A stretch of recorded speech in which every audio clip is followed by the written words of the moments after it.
Julia, ¿qué tal? ¿Cómo estás? Muy bien, otra semana más, así que genial, voy avanzando en los estudios de la lección. Las cosas moderadamente bien, ¿no? La semana pasada decías que extraordinariamente, que muy bien. Pues sí, porque así me siento que Dios me está ayudando mucho y con mi familia también. Además tú estudias, trabajas... Un poco de todo. Mucha cosa. Eres una mujer muy ocupada. José Antonio, ¿qué tal? ¿Cómo nos encontramos en el día de hoy? Pues continuamos disfrutando del contenido de este trimestre. En fin, me está gustando mucho el material. Muy bien, pues me vais a permitir que empiece con un texto, ¿vale? Es un texto que se presenta en la escuela sabática. Es el Salmo 46, versículo 10. Estad quietos y sabed que yo soy Dios. Seré exaltado entre las naciones. Seré ensalzado en la tierra. Bueno, y así será. Sabemos perfectamente que así será. A pesar de los Nimrod de turno, a pesar de que Israel en un momento determinado decidiera que no quería seguir teniendo a Dios como su gobernante, a pesar de que Israel dejó de ser del pueblo de Dios, a pesar de que el cristianismo con el paso del tiempo dejó de ser el pueblo que representaba a su Dios, a Cristo, a pesar de las luchas entre las naciones, a pesar de los conflictos, a pesar de que Satanás está tratando de, si él pudiera, de aniquilarnos a todos, a pesar de eso, un día el Señor será plenamente ensalzado. Y yo entiendo que a eso vamos, ¿verdad? El deseo, la necesidad, la ilusión de que podamos vivir ese momento. La verdad es que yo quiero preguntaros, cuando hablamos de naciones, de poder, que entra en juego la política, una pregunta. A ver, ¿cuál creéis que es el rol que debiera jugar la política en la Iglesia Adventista? Entiendo que cero. Entiendo que ninguno. Pero pregunto, ¿no creéis que la política tendría que estar alejada de nuestros púlpitos, de nuestras reuniones de iglesia, de nuestras instituciones, de todo lo que tenga que ver con nuestra iglesia? ¿Cómo lo veis? Empiezo contigo, José Antonio.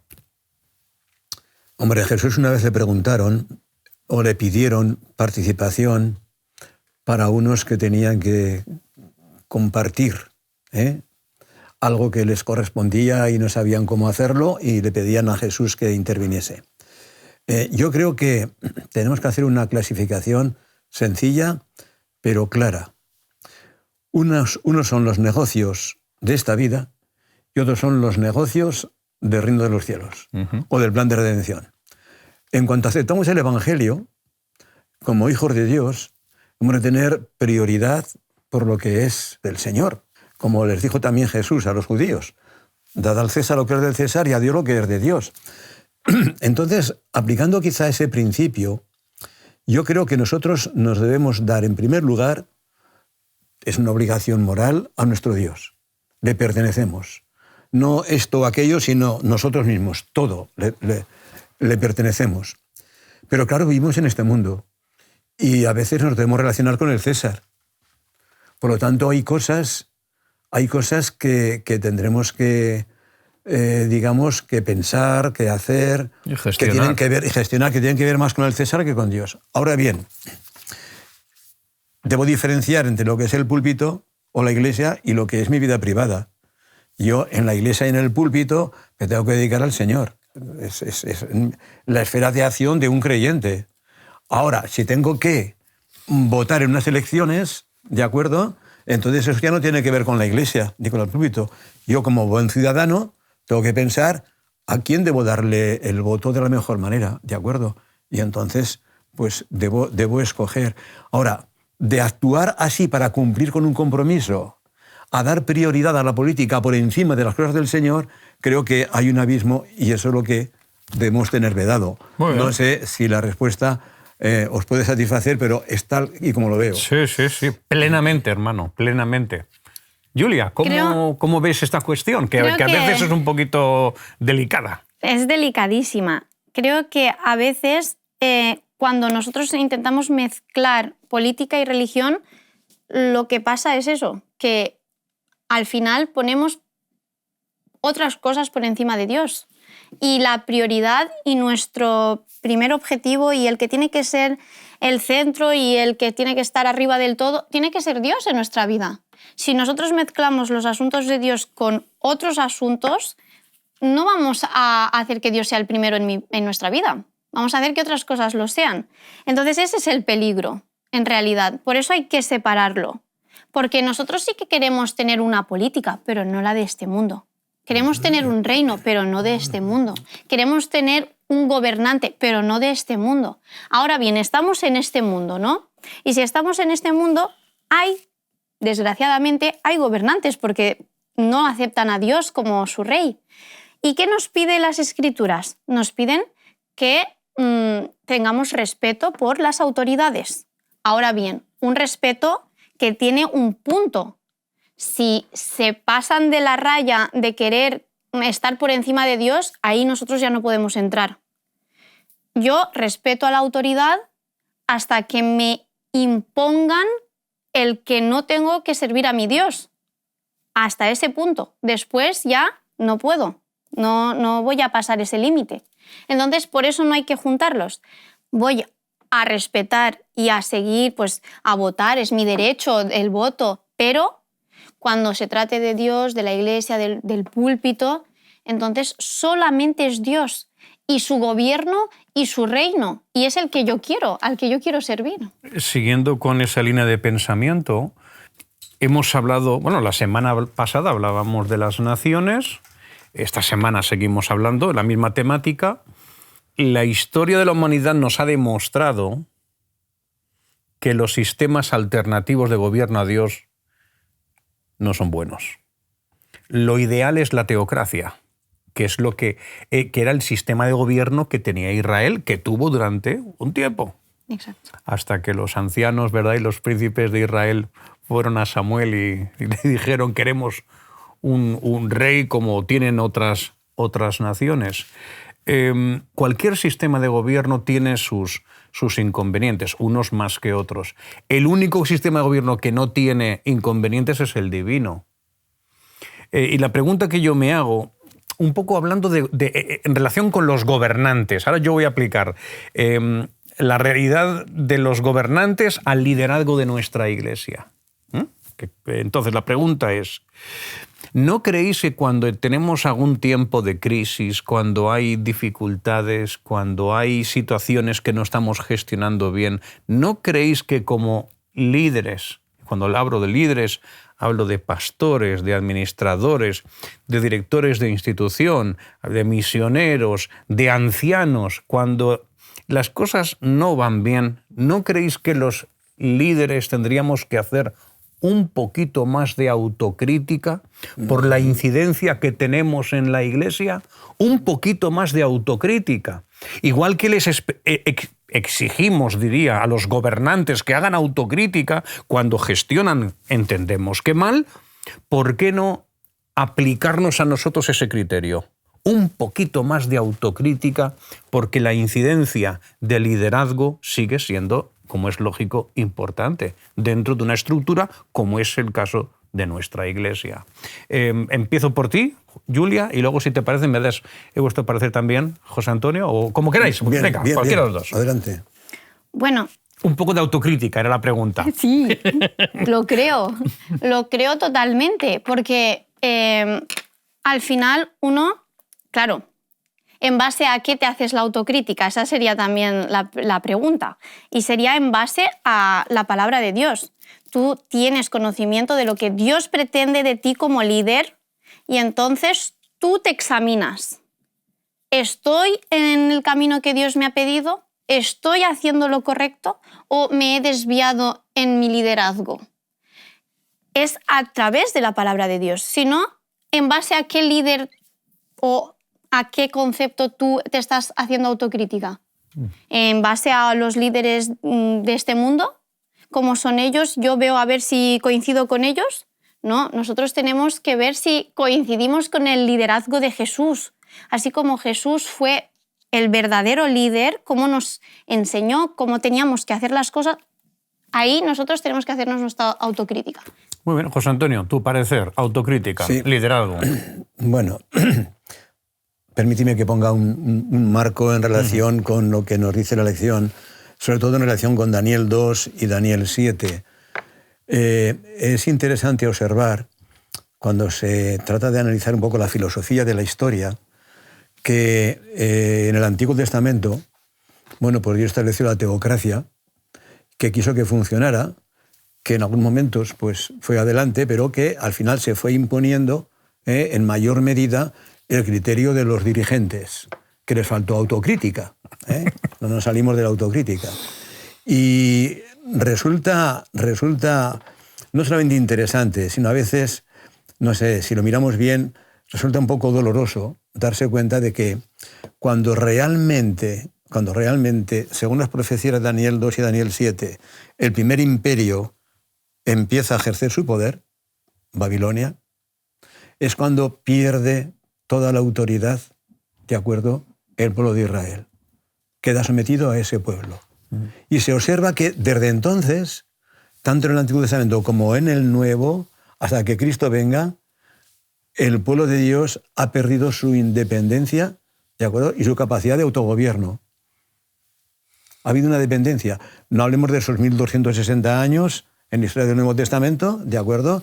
Y ahora tenemos libertad para predicar el Evangelio allí donde Dios nos ayuda y nos permite. Pero el pueblo de Dios perdió su capacidad de, digamos, de autogobierno, perdió el plan de la teocracia porque le faltó autocrítica, porque no reflexionaron suficiente, porque no contrastaron lo que estaban haciendo con lo que Dios había dicho.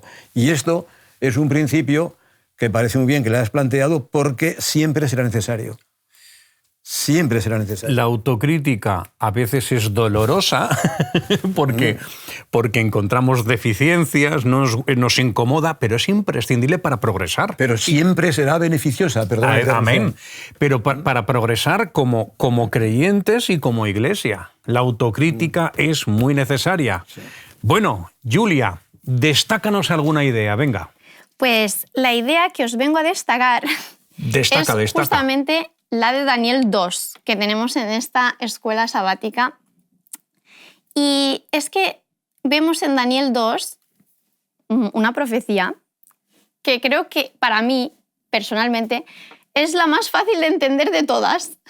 Para mí, creo que está muy clara, muy representativa, es como una detrás de la otra y después en la historia se ve. Entonces, para mí creo que esa es la más fácil y creo que todo el mundo la conoce. O sea, que no hace falta que estemos leyendo ahora todo el capítulo 2. Sabemos que es el sueño que tuvo Nabucodonosor y que no entendía, o sea, se quedó como, ¿qué es esto que he soñado? Y bueno, resumiendo, Daniel le explica lo que es la estatua que había soñado, parte por parte, desde la cabeza hasta los pies. Y después podemos corroborar en la historia que lo que Daniel le dijo a Nabucodonosor, esos eran los reinos que iban sucediendo. Y además, también muy interesante sobre la estatua, vemos cómo va degradándose en calidad, en valor, en todo, en los metales. Del oro, pasa por la plata, pasa por el cobre, llega al hierro y al final del todo, en los pies, hay ahí una mezcla de hierro y barro. Entonces, la arcilla. Sí, que al final llega casi a no significar nada, ¿no? Arcilla, como diría uno. Entonces, vemos cómo en la historia realmente sucedieron así los reinos, que para mí es impresionante. Es una de las profecías, creo que puede dar base a que todo el mundo crea en las profecías. Porque uno puede dudar, pero ¿será esto cierto de las profecías? A las personas les impresiona. Cuando le das estudio bíblico de Daniel 2, en general la respuesta es de sorpresa, se quedan maravillados. Exacto. ¿Qué estás diciendo? Exacto. Es que yo creo que es la más fácil de entender justamente porque es visible en la historia. Es la estatua y después los reinos que han sucedido. Y también, al igual que los metales que se van degradando, podemos ver cómo en la historia, que empieza por Babilonia, Medo-Persia, Grecia, finalmente Roma, y al final los pies, que estamos ya ahí, en las uñas. En lo que es la vieja Europa. Podemos ver esa degradación. Por un lado, en la fuerza del metal, en su bestialidad, en su potencia, como en su valor. Y asimismo con los reinos. De un reino esplendoroso que fue Babilonia, representado por el oro. Llegamos al final en las piernas, que fue Roma, que desmenuzaba y era terrible, pero con fuerza. El hierro es uno de los metales más fuertes, por eso utilizaban en sus espadas el hierro. Y finalmente los pies, que es como más... Ahí es donde más quizás lío tenga las personas, porque identificamos muy bien todo eso y luego los pies es como, sí, tranquilo, estamos aquí, ¿sabes? Pero lo que más me ha gustado de Daniel 2, y creo que a todo buen cristiano, es la última parte de la visión, donde es la llegada del verdadero reino que va a ser eterno y que destruirá los reinos anteriores con todo. Y si todos los demás reinos se han cumplido como se han cumplido, el último reino también sucederá. También. Muy bien. Está claro. El quinto imperio universal. Ese ya está clarísimo. El que Cristo establecerá. José Antonio. Estamos totalmente de acuerdo. Decir únicamente que es curioso cómo el Señor, evidentemente, ha dado una revelación muy clara ante la cual nadie puede objetar nada. Daniel 2, es que yo he visto a personas asombradas, porque al no creyente le hace pensar y tiene que creer. Y al creyente le da la seguridad de cómo Dios dirige la historia. Exacto. Dios dirige la historia, está claro. Podemos tratar de apartarnos de su voluntad, como ocurrió con los 4 imperios, porque se repite la historia. Pero al final el Señor reconduce y saca uno nuevo. Y al final Él está llevando el timón de la historia. Y que lo que no se dice en Daniel 2, se dice en Daniel 7. Y lo que no se dice en Daniel 7, se dice en Daniel 8 y Daniel 9. O sea, el Señor va completando la información profética. Como decíamos hace unas semanas. Pero que es maravilloso cómo la profecía más fácil de entender la pone en primer lugar. Sí. En la primera, en Daniel. Lo que estás diciendo de cómo quedan sorprendidos, ¿no? Gratamente, ¿no? Sorprendidos. Hace muchos años le di estudios bíblicos a un profesor adjunto de la Facultad Autónoma de Madrid. Y él estaba en el departamento de arqueología. Oye, cuando estudiamos Daniel 2 estaba impresionado. Él, como arqueólogo, tenía una perspectiva que quedó más que gratamente impresionado con Daniel 2. Sin duda que es... No nos olvidemos de todas maneras que Daniel 2 básicamente nos presenta 2 ideas fundamentales. La primera, que Dios tiene el control de las circunstancias, aunque muchas veces no lo parezca, pero Dios está en el control finalmente, y por eso el mundo acaba cuando tiene que acabar con su intervención directa. Y la segunda idea, que Cristo va a volver. Esa piedra, que Cristo va a volver. Una idea que se repite en cada profecía apocalíptica, Daniel o Apocalipsis. Ahora, desde luego es asombroso ver cómo el Señor ha podido en tan poco espacio meter verdades tan profundas, tan grandes, condensadas. Claro, de ahí la importancia también de las claves y los símbolos. Él sabe muy bien cómo lo ha dado a conocer. Y hay una cosa que a mí me llama también la atención, y es los vínculos que existen entre Daniel y Apocalipsis. Por ejemplo, pues Daniel 7 con Apocalipsis 11 y 13, ¿no? Cuando se habla del dragón con las 7 cabezas, hay quien se pregunta, bueno, pues, ¿y esas cabezas qué son? Porque vemos cómo actúan algunas de ellas. Entonces, una cosa que se ha observado es que en Daniel aparecen 4, en Daniel 7 aparecen 4 bestias que representan 4 imperios. Y que en Apocalipsis aparecen 3. La que sube del abismo, la que sube del mar y la que sube de la tierra, que son las 7. De manera que el dragón ha utilizado en diferentes épocas cada una de ellas, siempre para oponerse al plan de Dios. Pero también la historia nos ha demostrado que Dios, como decías muy bien, Dios está al timón y Dios corrige y nos lleva a buen puerto. Fijaros que dijimos que primero el pueblo de Dios estaba gobernado por Dios en la teocracia, luego ellos piden rey. Ahí todavía Dios tenía algo que decir, porque si el rey estaba a favor de Dios y todo el pueblo le iba bien, si el rey no estaba a favor de Dios, entonces al pueblo le iba peor. Pero finalmente, por la desobediencia, llegamos a la no teocracia, que ahí empezó con la exportación a Babilonia. Y aún así me parece muy curioso de que sin teocracia, pero aún así Dios estaba ahí. Dios estaba en la historia y además la presenta porque Él es el único que conoce el futuro. Claro, es que, a ver, en relación a lo que estás diciendo, Dios nos da libre albedrío, sin duda alguna. Después de la vida es el segundo don más importante, ¿no? Después de la vida. Pero aunque Dios nos da libertad, el plan de redención no puede quedar saboteado hasta el punto de quedar aniquilado. Entonces Dios tiene que estar finalmente pendiente de su pueblo, como está pendiente de la sociedad, porque su plan de redención se va a... No es que se vaya a consolidar, es que se va a plasmar paso a paso hasta la venida de Cristo y más, porque evidentemente la historia de este mundo no acaba con la venida de Cristo, acabará cuando el mal desaparezca y empecemos en una sociedad diferente a la que tenemos. José Antonio, danos algún esbozo más de algo que te parezca oportuno que podamos comentar. Hombre, en la lección. Me parece interesante, pensando en que estas lecciones parece que están apuntando hacia Apocalipsis. Sí. Por ejemplo, el relato de Apocalipsis 13:2. La bestia que vi era semejante a un leopardo, y sus pies como de oso, su boca como boca de león, y el dragón le dio su poder y su trono y grande autoridad. Hay profundidad ahí, en esas palabras, ¿eh? Hay mucho contenido. Pero es interesante, ¿por qué se caracterizaba el león? Pues sencillamente los textos, por ejemplo, de Isaías o de Jeremías, hablaban de las características de esa nación, porque el león representa a Babilonia, Daniel 7, que es la hechicería, el ocultismo, ¿de acuerdo? La astrología, una serie de prácticas, la adivinación, que tienen que verse y que tienen que darse en este poder que menciona aquí. En segundo lugar, es sencillamente en los pies como de oso.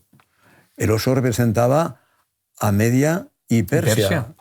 Y claro, ahí encontramos como algo significativo, algo a resaltar, la adoración al dios Sol, Samás. Y esto tendrá que ver, sin duda, también con este poder. Y en tercer lugar, vamos un poco rápido, era semejante a un leopardo. ¿Qué es lo que caracterizaba a la bestia representada por el leopardo? Era Grecia. Era Grecia sin ninguna duda. ¿Y qué es lo que conservamos hoy del Imperio griego? Pues la metafísica de Platón y Aristóteles, por poner un ejemplo. Sí, esa mentalidad. ¿Y qué es lo que el cristianismo hoy, hemos de decirlo, está creyendo en cuanto al más allá, la inmortalidad del alma? Sí. ¿De dónde viene? De modo que este poder tendrá también esa característica, porque tenía apariencias, ¿de acuerdo?, que están relacionadas con esas naciones, que cada una se ha mostrado de una manera, pero ahora somos herederos de todas ellas.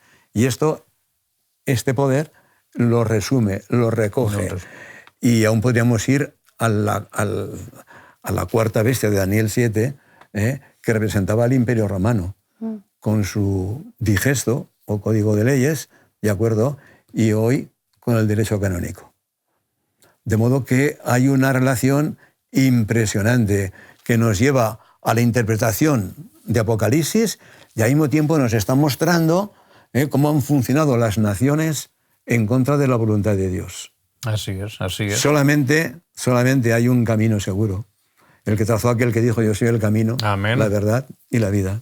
Muy bien. Mirad, hay una idea, más que una idea, yo lo que he hecho ha sido parafrasear unas frases del autor que me gustaría, en fin, que no dejáramos de mencionar antes de terminar.